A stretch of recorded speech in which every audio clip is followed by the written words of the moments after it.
మనిషిని కరిస్తే అతనికి ర్యాబిస్ వ్యాధి వస్తుందని కుక్కకి తెలుసా? తెలీదు. కానీ అది కరుస్తుంది. ఎందుకంటే అది దాని సహజ గుణం. అలానే పాముకు తెలుసా అది కాటేస్తే మనిషి చచ్చిపోతాడని చెప్పేసి? తెలీదు. ఎందుకంటే అది పాము సహజ గుణం.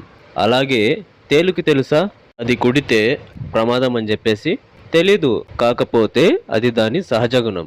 అలానే మీ జీవితంలో ఎవరి వల్లైనా మీకు నష్టం జరుగుతోంది అని మీకు తెలిస్తే వాళ్ళ నుండి మీరు దూరం అయిపోవాలి. అంతేగాని వాళ్ళని మార్చడానికి, వాళ్ళని మార్చి మీ దగ్గర పెట్టుకోవడానికి ట్రై చేయకండి. ఎందుకంటే మీరు కుక్కకి అర్థమయ్యేలా చెప్పినా అది వినదు, పాముకి చెప్పినా అది వినదు, తేలుకి చెప్పినా వినదు. అలానే మూర్ఖులు కూడా వినరు, వాళ్ళకి అర్థం కాదు. ఎందుకంటే అవి వాటి సహజ గుణాలు. అలానే మూర్ఖులు కూడా అంతే. వాళ్ళని మార్చాలని ప్రయత్నించకండి, మీరే నష్టపోతారు.